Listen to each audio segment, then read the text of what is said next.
All right, on this episode of Bowks Talking Bouts, very excited to be talking to an individual who is defending his Oktagon MMA heavyweight championship against a returning Oktagon heavyweight champion. Super exciting fighting against Martin Buday.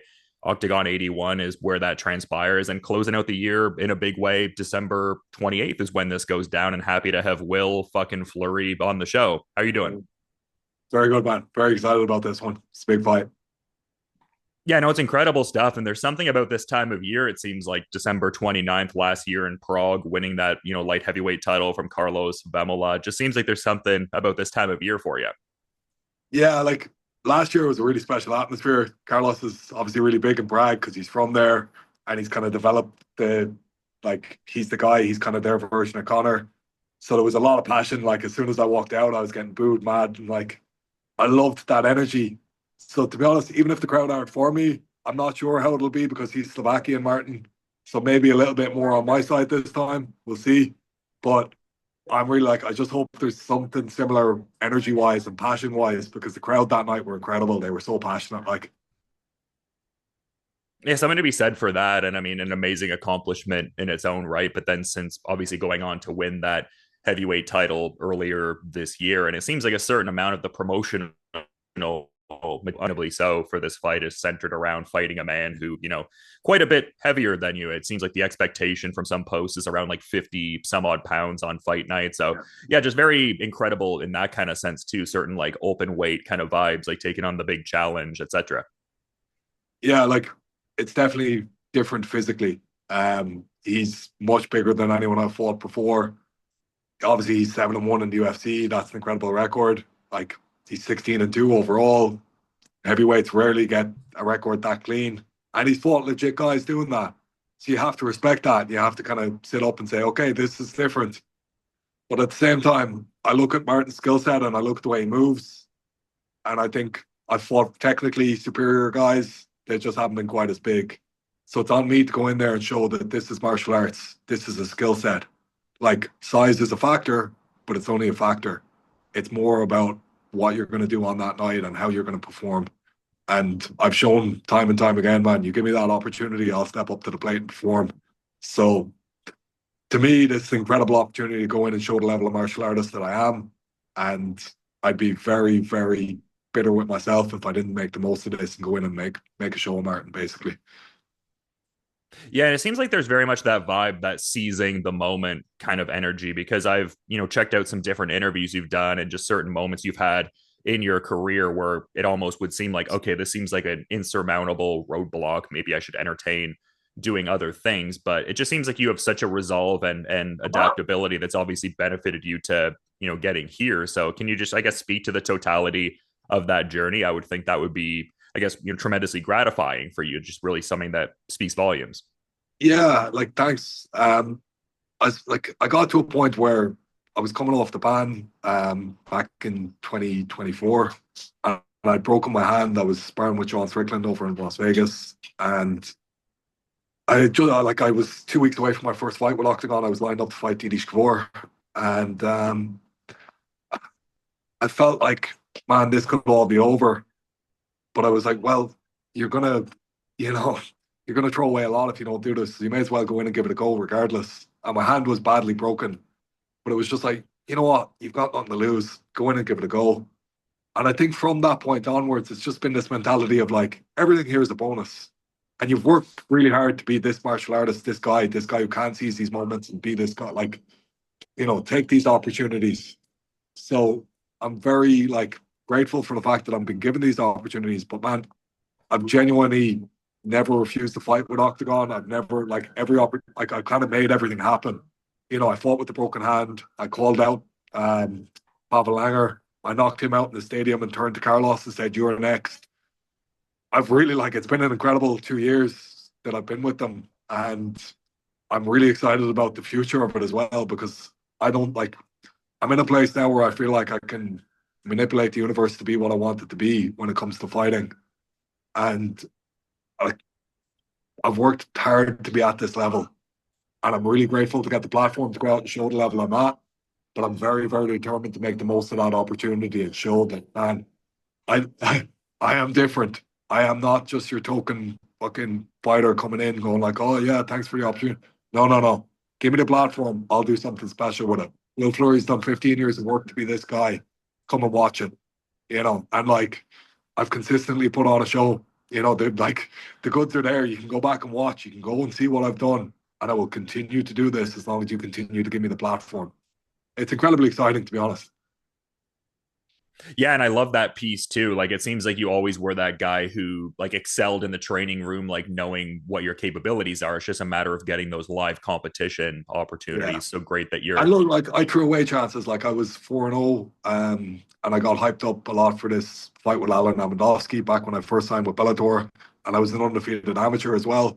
And in fairness, they put a bit of promotional resource into me that time, and I got knocked out in that fight. So that was like, if you don't go and perform on the moment you get the stage, like you don't get the big stage, and that's what happened in my career earlier on. And I kind of felt bitter over that. And I denied myself that chance by losing the fight. And there was an incredible sense of like, you know what? Whenever you get your chance again, you're going to just smash it and you're going to take it.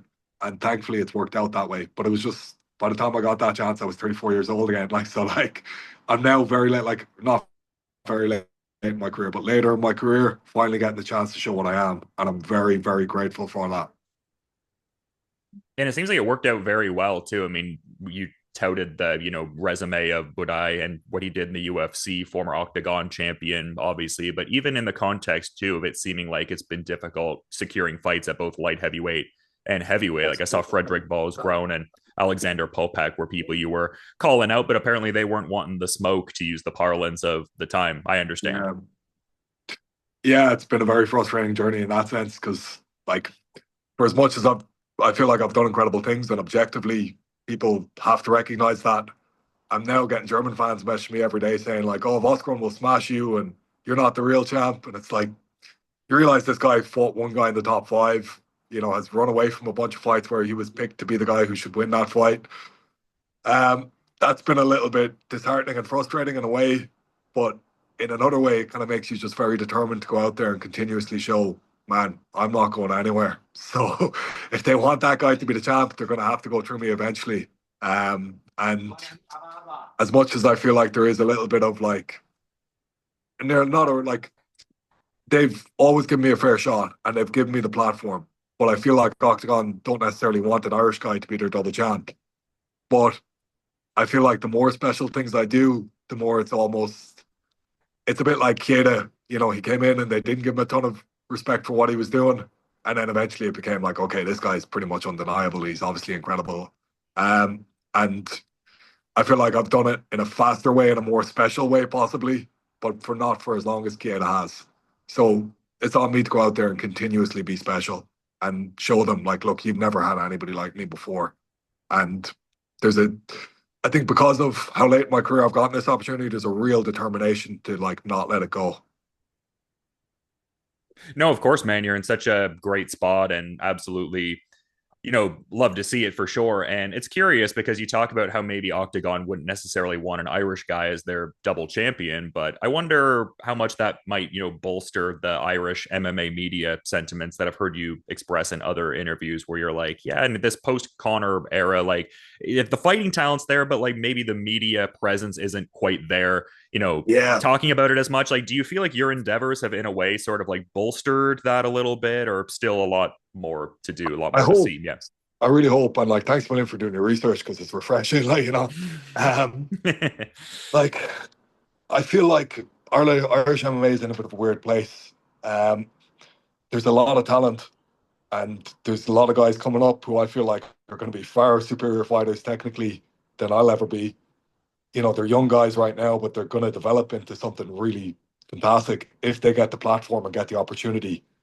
Right now, it's hard to see where that platform is for them because it's very hard to develop a domestic audience when there isn't shows coming here. And they're like, there's one or two local shows, but very like they're doing two events a year and they're not paying a ton. So, like, how's a guy going to actually get any sort of real income out of fighting or even like develop a hype? Because even at that, you fight twice in those shows. It's not like you're developing a real fan base out of it.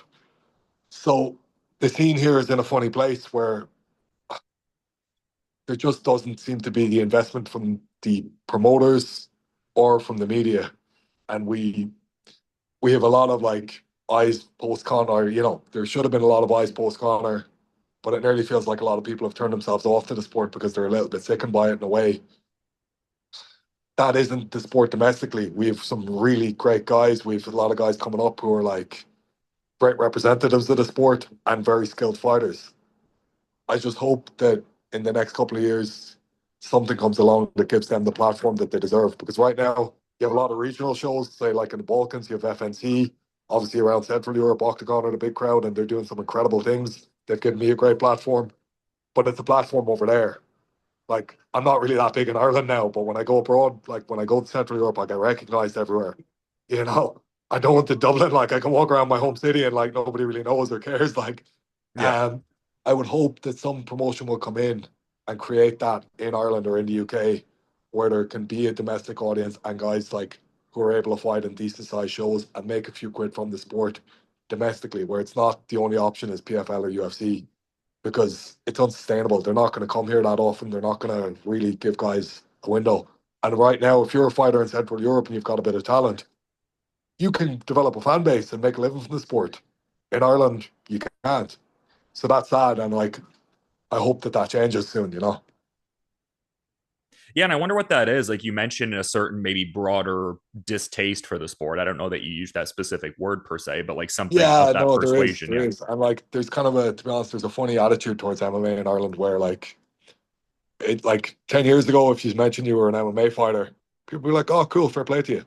These days, I notice like when I'm introduced to people at a party as an MMA fighter or whatever, they're like, oh, oh, cool, yeah. Like, it's a little bit like you must be a bit tapped. There must be something a bit wrong with you. Like, and like they're not wrong, but it's like it doesn't have the goodwill of the average person in Ireland now.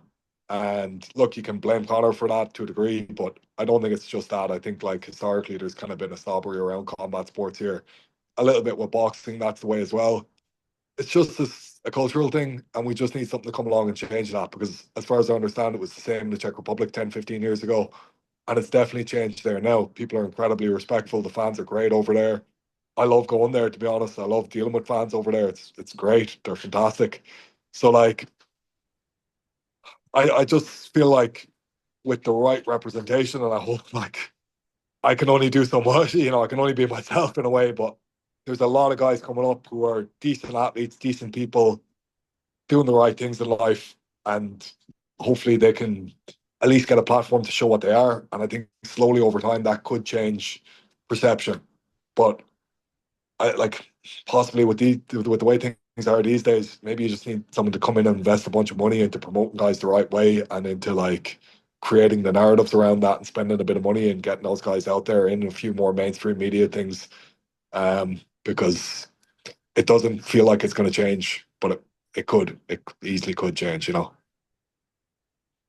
Yeah, and it seems like you have a certain level of alignment with McGregor or a certain synchronicity. Like obviously the Irish double champ thing I've seen in multiple articles, but I understand you were also there when he suffered his first Cage Warriors defeat to Joe Yeah, yeah. Duffy. So yeah.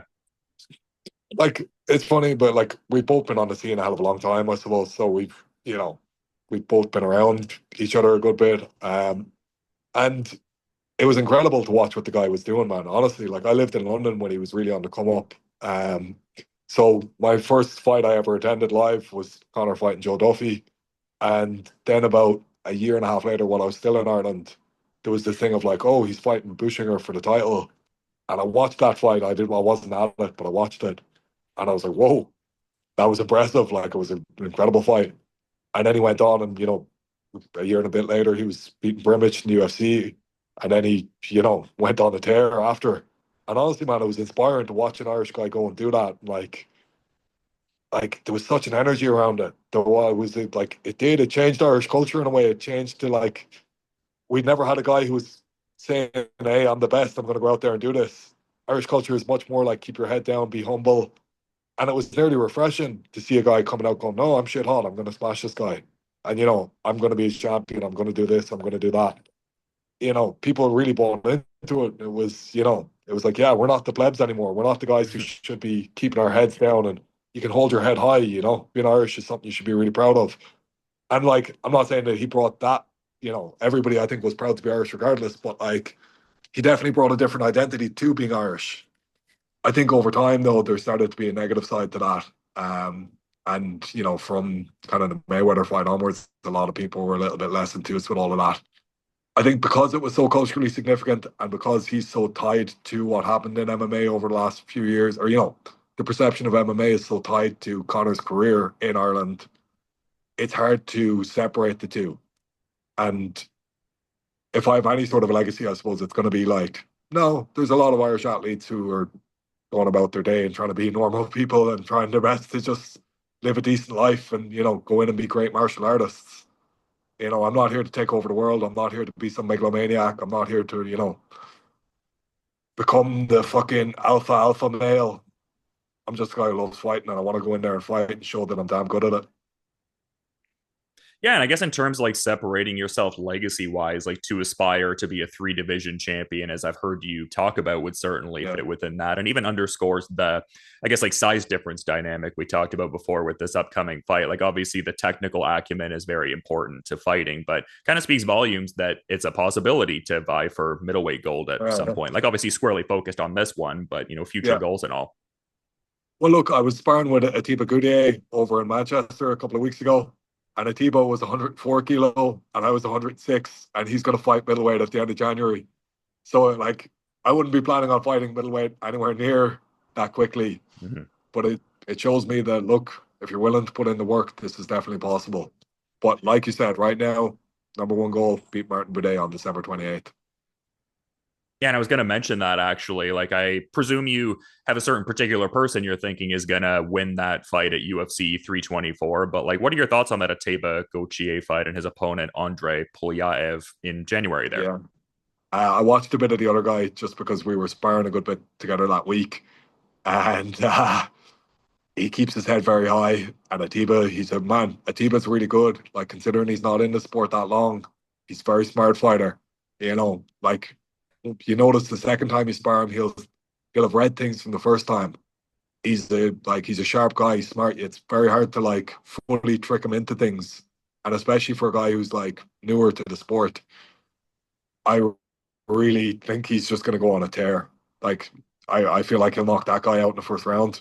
But even after that, it's hard to see with the physical specimen that he is and with the level of like preparation and thought process that he puts around it. And even like having Carl Prince as a coach, sky's the limit for that guy, man. You know, I really think he could be a champion within the next 2 or 3 years. It's just like it depends on the path that he gets to get there, but with the right path and like with the right timing and the right fight, the guy could easily be a champion in the next 2 or 3 years. Yeah, Yeah, and I mean, a great legacy that you've been putting together as a champion and also calling out other champions. I saw you called out the KSW title holder, who's also part of yeah, that, you know, Tom Aspinall team and everything. And you did mention Sean Strickland earlier as well. And I guess kind of tying some of these things together, I saw a recent interview Strickland did where he was saying some less than, I guess, kind things about Tom Aspinall, positing that he took the way out in that fight with Cyril Gahn, the whole eye poke controversy. Did you have any particular thoughts on that? Just another prominent heavyweight title holder in the space? yeah. I think to be honest, Tom's earned the benefit of the doubt. You know, it's undeniable the guy's the best heavyweight in the world right now in my eyes. Like he's gone in there and performed against everybody. Do I think it was possible to continue? It looked like it, but who am I? I'm not in there. I can't see what he can see. You know, I don't know how badly hurt his eye was. It didn't look like that significant to poke, but at the same time, anybody who's saying they can be certain about what Tom Aspinall could see at that point is full of shit. So you give the guy the benefit of the doubt. His performances up to now have been incredible. I think it's like, how quickly will that fight be rebooked? And I'm really excited about that fight. Look, I was good. Like, I think everybody who was watching it at the time felt a little bit robbed. And because of that, people reacted emotionally. You know, they were like, oh, he's pussy, he's full of shit. Like, oh, his eye's fine. You know, you don't know. That's reality. And you're full of shit if you say you do know, because nobody could know except Tom Aspinall. I think him going back in and performing again and the type of performance we see is going to tell us a lot. And to me, look at how good the guy's been for a significant period of time. Look at some of the other guys he's beaten and the manner in which he's beaten them. You got to give that guy the benefit of the doubt. Yeah, I would agree. I mean, I feel the same way. It seems like it was almost like a desire to be entertained kind of Yeah, consideration, feeling like they didn't yeah, quite get that. So well said. But I guess to your point about like just methodology and going about, wrapping certain things up, like I was seeing an interview you did with James Lynch for my MMA news where you were, I guess, referencing some tape you saw on your upcoming opponent, the Gaziev fight and etc. And I guess assessing the fight through the lens of like, it almost depends on how he fights me. Like if he, really approaches me like early in a certain way, like maybe overzealous, it could end early. Or if he, yeah.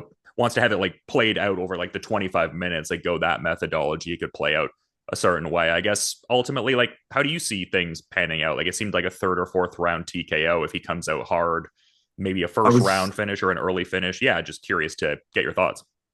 very like, yeah, you've done the research, you've watched that. I still feel the exact same as that. Like, as in, if he wants to come at me hard early, cool. Like, because he's been reluctant to do that with a lot of guys because I think he was afraid of their size. Possibly with me, he won't be, so he will try to come, and I'm hoping that that happens because that allows me to get it out of there, like get him out of there a lot earlier. If he wants to sit back, in fairness, he is decent defensively. Like the way he's won a lot of these fights is by letting guys gas themselves trying to finish him. If he stays decent defensively like that, then okay, it's I'm just gonna treat it like I'm chopping down a tree. Be very methodical, be very, diligent in your work, but like it's about not getting overzealous. When you tag the guy, you're moving, you're defensively aware, you're not allowing him to attach to you, and you're just touching him again. Boom, boom, touch, boom, boom, touch, move, move, move. And like after 3 rounds, if I continue to keep touching, hitting you, moving, how are you feeling? How's the gas tank? Are you starting to get a little bit overzealous when you're coming in now? Are you giving me those opportunities? Are you leaving things open that you weren't 2 rounds ago? I feel like that's the way this fight's going to go. But again, it's best guess, you know, and the fight could go completely the opposite way to that. We could end up grappling with each other for 5 rounds. You just don't know. And like, that's what's kind of beautiful about MMA. You have to be prepared for every eventuality. And I suppose over the years, I've had a lot of time to develop different skill sets. And I I feel very like wherever this fight goes, I know what I'm doing and I know what I want to achieve in those moments. And they're like, there's physical realities to this fight. There's periods where it's like, okay, you just have to be patient here. You just have to wait for the moment to do the right thing. And in those moments, I think it's that experience, like being in those 5 round fights previously, that's going to help you. That's going to be like, okay, look, you don't have to do that and you haven't done before. Like, okay, this guy is bigger, but cool. The round's gonna like, if we end up with Martin on top of me in a half guard position where he can really cross face me and put a lot of pressure on, okay, cool. Finish me here. You're not going to. And is there gonna be a new round? Am I gonna be back up on my feet? Yeah, cool. Great. I have 4 more chances to absolutely smash you, man. So like it's an interesting one. I'm not like it's easy to say this, but it's true. I'm genuinely excited about this one because it's a unique challenge to me. I'll never get to go in and show my skill set against a guy this size again. So cool. No, it's cool because I was seeing an article, I guess, circa late 2024, early 2025, talking about the big plans that you'd had for what was ultimately this calendar year after claiming the light heavyweight title. And you've obviously done great things and have a massive fight coming up here. So it seems like 2026 could potentially be looking pretty bright for Will Fleury also. Yeah, but do the work to make it that. So like it's about December 28th. If I go in and smash it on December 28th, there's a lot of doors open in 2026. I kind of feel like it's very exciting. It's like that chance is there. Like I said, like I'm so determined to make the most of the opportunity that I have. And I'm grateful for the fact that the opportunity is there. But it's like you're gonna have to come in and take that away from me. And I know how long it took me to get here. I I remember all those days of showing up when there was nothing on the card, like, there was no prospect of anything good happening out of this. And I was still showing up. And that developed something in there to be like, nah, you know what you did to get to this point. And like I know how nearly unlikely that this was to happen at one point, and now it has happened. So you come in and take that away from me, mate. Do your best. It's such an incredible fight. It's a fight that I think a lot of ardent MMA fans and the big Oktagon MMA enthusiasts have been looking forward to for a good amount of the calendar year and finally getting to see it to close it out. But I figured I'd give you the floor in case you maybe had any final parting thought you maybe wanted to add as we're wrapping up here. I appreciate the time today, Will. No worries. No, thanks, Dylan. No, like to be honest, I think I've said like it really does like it feels like an incredible opportunity to go out there, show exactly what I'm about. I've done that a few times in the last year and a half. I'm very determined to keep doing it, and yeah, just like genuinely excited is how I feel now. And like we're 9 days away from the fight now, but I've never felt this like. Obviously, the last few fights they've been big events. They've been. I've never felt like this comfortable with how big the whole thing is. If you get me, Mm-hmm. like say the Carlos fight, it was like, oh, this is unique, this is new, this is different. Like I wouldn't say this feels routine, and it's unique and new in the fact that Martin's a huge guy, but ever all the pageantry around this just kind of seems like, oh, class. I get to do this again. This is class, and like it's fun. Like I'm kind of like glad that I'm genuinely able to appreciate it and to enjoy it and to be like grateful for the fact that all this is happening. Yeah, you seem very present. Like there's that composure piece for sure. Yeah, no, definitely. And like, that's it, man. It's just about enjoying the process at this point. And like, this is part of the process of doing this whole thing. And right now, I'm in a place where, people want to come, people want to see my fights. I'm able to make a living for it all. That hasn't always been the case. It's hard not to be grateful for that. So I really am just doing my best to enjoy it. Like, and like, just, yeah, feeling like you're winning no matter what, in a way. Yeah, I mean, you're enjoying the process, which is awesome. And the fans are certainly going to enjoy the process December 28th. I'll be checking out Octagon 81 as well. Such a great fight against Martin Buday. And just, yeah, going to be great to see you, defend this heavyweight championship that you won earlier in the calendar year. So thanks so much again for the time and Cheers, for Dylan. coming on Bowks Thank Talking you. Bouts today, Thanks Will. for the coverage. And Appreciate it, all the mate. best. Yeah. Thanks.